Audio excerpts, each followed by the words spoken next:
Assalamualaikum warahmatullahi wabarakatuh. Ketemu lagi dengan kajian Asiasah. Di seri yang ketiga ini saya ingin mengulas sedikit tentang aliran positivisme yang harus kita kritiki ya. Seperti yang saya bilang di seri yang pertama, bahwasanya salah satu tujuan kita dalam mempelajari Asiasah adalah memberikan perspektif baru terhadap aliran positivisme yang begitu dominan dalam kajian hukum, termasuk kajian hukum tata negara.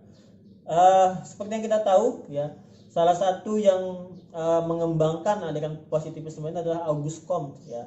Dia membagi hukum dalam 3 fase. Fase pertama adalah fase teologis atau fase fiktif ya, seperti itu. Ketika institusi agama begitu dominan, ini bisa kita lihat dari sejarah filsafat barat ya. Ini berada pada fase abad pertengahan di Eropa, ketika institusi gereja sangat dominan terhadap semua aspek kehidupan manusia termasuk ketatanegaraan. Kemudian di fase yang kedua adalah fase metafisika atau fase abstrak. Di fase metafisika orang-orang sudah mulai menggunakan kembali rasionya, seperti itu. Dia mulai membahas bagaimana hukum itu dari perspektif rasional, seperti itu. Tapi nilainya adalah abstrak, seperti itu. Di Eropa fase ini ada pada fase Renaissance, ketika institusi gereja sudah mulai ditinggalkan atau terjadinya sekularisasi di Barat, seperti itu. Kemudian di fase ketiga, nah di fase inilah Auguste Comte itu menawarkan sebuah gagasan positivisme. Maka hukum di fase ketiga ini dan yang kita rasakan sekarang ini harus positif.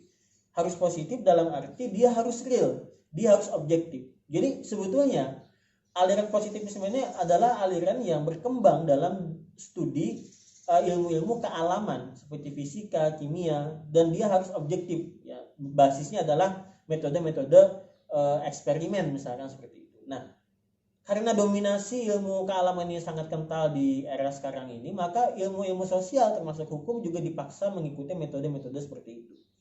Maka perkembangan hukum pun juga lebih banyak arusnya kepada positivisme. Hukum itu adalah hukum yang dibentuk oleh negara, hukum itu adalah hukum yang tertulis dan seterusnya. Ya, maka kepastian hukum kemudian yang menjadi tujuan, seperti itu. Nah, salah satu kritik kita terhadap positivisme ini adalah bagaimana aliran ini mencoba menjauhkan sedemikian rupa nilai-nilai hukum itu dari nilai-nilai yang transendental atau aspek-aspek luar ya, seperti itu. Maka dalam bernegara misalkan kita lihat ya, bagaimana pejabat kita suka korupsi dan sebagainya. Karena paradigma yang dipakai adalah paradigma hukum positif. Ketika yang penting saya sesuai dengan undang-undang. Meskipun sesuai dengan undang-undang itu kadang-kadang juga masih bisa dicari celahnya untuk untuk melakukan korupsi misalkan, seperti itu. Nah, artinya dalam bernegara kita sudah mulai jauh ya dari aspek-aspek transendental yang sesungguhnya dalam perspektif Asiasah ya, seperti itu.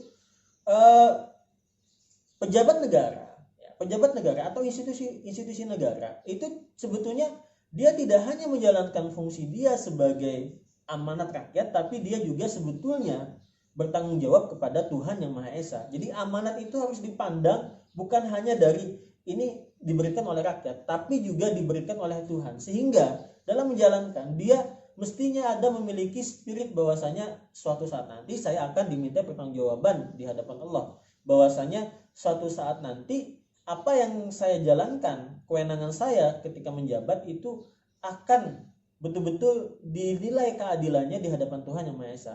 Maka ada nilai-nilai ketakutan terhadap Tuhan dan seterusnya ketika menjalankan pemerintahan. Inilah yang menjadi kritik kita terhadap aliran positivisme, seperti itu.